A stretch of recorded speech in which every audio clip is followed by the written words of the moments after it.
नमस्कार ओडिशा आज डिसेम्बर 27 तारिख शनिवार चलतु जाना 10टी गुरुत्वपूर्ण खबर विषय भिडियोटी आपको पसंद आसिले गोटे गोटे लाइक करदे आउ चैनल को सब्सक्राइब करने को भूलें। देशर राजनैतिक इतिहास में आज एक स्मरणीय दिन। प्रधानमंत्री नरेंद्र मोदी गुरुवार उत्तर प्रदेश राजधानी लखनऊ में राष्ट्र प्रेरणा स्थल उद्घाटन करिसेंती। पूर्वतन प्रधानमंत्री भारत रत्न अटल बिहारी वाजपेयी 101तम जयंती अवसर में जातीय स्मारकी स्थल देश को उपहार दि जाइए। प्रधानमंत्री कहते यही राष्ट्र प्रेरणा स्थल देशवासी को देश सेवा और राष्ट्र निर्माण प्रेरणा देइछि। भारत रत्न अटल बिहारी वाजपेयी, डाक्टर श्यामा प्रसाद मुखर्जी एवं पंडित दीनदयाल उपाध्याय जीवन और विचारधारा को सम्मान जनाई यही स्मारक निर्माण करा जाइछि। गोमती नदी तट निकट में बसंत कुंज अंचल 65 एकर जमी विस्तीर्ण यही परिसर में 3 नेतांकर 65 फुट उच्चता राष्ट्रीय मूर्ति स्थापित होइछि, जार प्रत्येकटी ओजन प्राय 42 टन। स्मारक स्थल मुख्य आकर्षण हेउछि पद्म आकृतिर 2 महला विशिष्ट अत्याधुनिक संग्रहालय। यही संग्रहालय चित्रकला, ध्वनि, दृश्य प्रदर्शन और कविता माध्यम भारतर राजधानी, भारतर जातीय जीवन, स्वाधीनता संग्राम और नेतृत्व उत्तराधिकारी को दर्शा जाइछि। यही प्रकल्प निर्माण में प्राय 230 कोटी टंका व्यय होइछि। उद्घाटन अवसर में प्रतिरक्षा मंत्री राजनाथ सिंह, राज्यपाल आनंदीबेन पटेल, मुख्यमंत्री योगी आदित्यनाथ सह बहु वरिष्ठ नेता उपस्थित थिले। अलमेट बाहरी नथिबार रास्ता पाखरे छेड़ा होइथिबा 2 नुआ रात्रिकालीन बस को मध्यरात्रि दुर्बृत्त माने जाली देथिबा चांचल्य घटना सामना को आसीछि। कारणनगरी बालीजोड़ी अंचल भुवनेश्वर मंदिर निकट में छेड़ा होइथिबा एही 2टी बस गतकाली मध्यरात्रि अग्निसंयोग भस्मीभूत होइछि। मिलिथिबा सूचना अनुसार बस मालिक अनय कुमार मल्लिक प्राय 15 दिन तले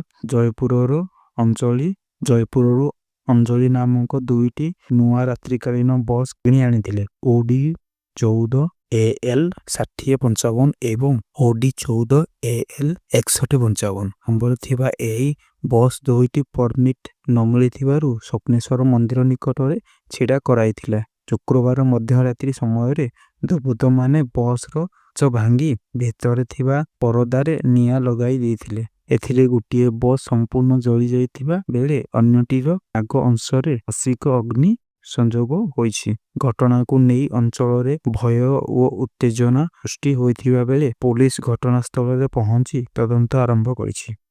मालकानगिरी ब्लॉकर कनिष्ठ जंत्री निहार सरकारंक घरे विजिलेंस चढ़ाओ। आय बहिर्भूत संपत्ति अभियोग भोर सकाल विजिलेंस टीम एककालीन चढ़ाऊ आरंभ करिछि। मिलिथिबा सूचना अनुसार मालकानगिरी सहर में थिबा तांको घर MPV 10 अंचल में अवस्थित बासभवन, सरकारी कार्यालय एवं राईघर अंचल में थिबा तांको ससुर घरे एका समय तदंत चलिछि। विजिलेंस को निहार सरकारंको आय तुलन में अधिक संपत्ति ठूल संपर्क में निर्दिष्ट सूचना मिलिथिबारु एही चढ़ाऊ करा जायछि। तेबे तदंत संपूर्ण हेबा पोरे संपत्तिर परिमाण सृष्टि हेबा बोली विजिलेंस SP सदानंद पानी सूचना देइछन्ति। विजिलेंस एही चढ़ाऊ को नहीं कानगिरी जिले में चर्चा जोर धरिछि।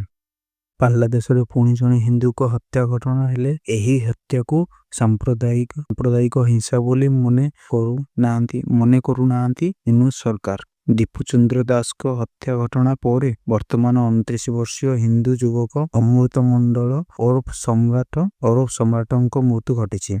बांग्लादेश में पांगसा उपजिला राजवासी अंचल में उत्तेजित स्थानीय लोक माने अमृत मंडल को पिटी हत्या करिथिबा अभियोग होइछि। तेबे एही घटना को नहीं बांग्लादेशर सरकार स्पष्ट करिसंती जे यह कौनसी सांप्रदायिक हिंसा सह जड़ित नुहे। सरकारक एही विवृत्ति पर घटना को नहीं बांग्लादेश सह पड़ोसी देश गुड़िक चर्चा तीव्र होइछि। ଦିଲ୍ଲୀରେ ପୁଣି ଗଭୀର ହେବ ବାୟୁ ପ୍ରଦୂଷଣ ସମସ୍ୟା। ଆଗାମୀ ଦିନରେ ଦିଲ୍ଲୀବାସୀ ଆହୁରି କଲବଲ ହେବାର ଆଶଙ୍କା ନେଇ ଚେତାବନୀ ଦେଇଛନ୍ତି ଦିଲ୍ଲୀର ପରିବେଶ ମନ୍ତ୍ରୀ ମନଜିନ୍ଦର ସିଂହ ସିରସା। ସେ କହିଛନ୍ତି ଆସନ୍ତାକାଲିଠାରୁ ପଶ୍ଚିମା ବାୟୁଙ୍କ ପ୍ରଭାବରେ ଦିଲ୍ଲୀର ପାଗ ପୁନର୍ବାର ଖରାପ ହୋଇପାରେ। ଘନ କୁହୁଡ଼ି ଏବଂ ପ୍ରଦୂଷଣର ମାତ୍ରା ବୃଦ୍ଧି ପାଇବାର ସମ୍ଭାବନା ରହିଛି। ପୂର୍ବ ବର୍ଷଗୁଡ଼ିକର ତଥ୍ୟ ଅନୁଯାୟୀ ଏହି ସମୟରେ ବାୟୁ ଗୁଣବତ୍ତା ଆହୁରି ଖରାପ ହୋଇଥାଏ ବୋଲି ମନ୍ତ୍ରୀ ସୂଚନା ଦେଇଛନ୍ତି। ଆଜି ମଧ୍ୟ ଦିଲ୍ଲୀର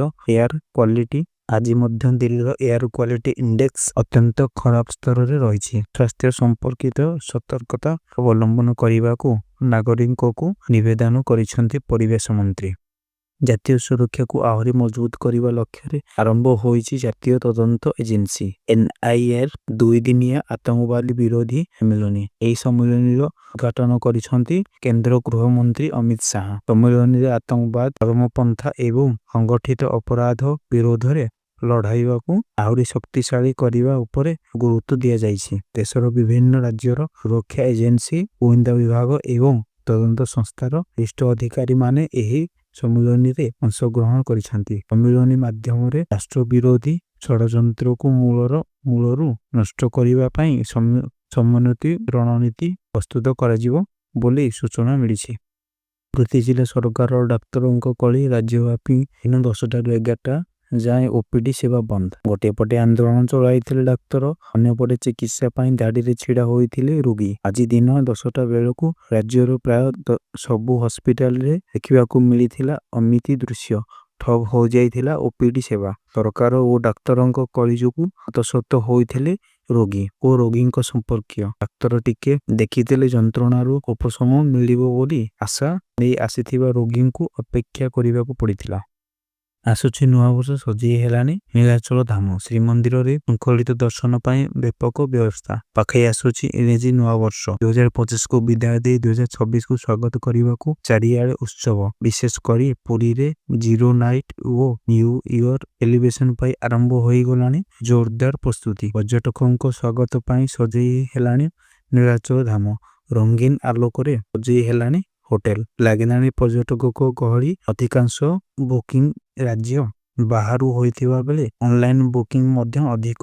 ନୂଆବର୍ଷ ପାଳନକୁ ସ୍ମରଣୀୟ କରିବା ପାଇଁ ସହରରେ ଥିବା ବିଭିନ୍ନ ହୋଟେଲରେ ବ୍ୟାପକ ପ୍ରସ୍ତୁତି ଆରମ୍ଭ ହୋଇଯାଇଛି। ଓଡ଼ିଶାର ପାରମ୍ପରିକ ଖାଦ୍ୟ, ଇଣ୍ଡିଆନ, ଚାଇନିଜ ଏବଂ ଇଣ୍ଟରନ୍ୟାସନାଲ ଫୁଡର ଭଳି ବ୍ୟଞ୍ଜନ ପର୍ଯ୍ୟଟକଙ୍କ ପାଇଁ ପ୍ରସ୍ତୁତ କରାଯିବ ବୋଲି ହୋଟେଲ କର୍ତ୍ତୃପକ୍ଷ କହିଛନ୍ତି। ଅପରପକ୍ଷରେ ପର୍ଯ୍ୟଟକଙ୍କ ସୁରକ୍ଷା ନେଇ ପୁରୀ SPଙ୍କ ଅଧ୍ୟକ୍ଷତାରେ ହୋଟେଲ ମାଲିକମାନଙ୍କୁ ନେଇ ବୈଠକ ବି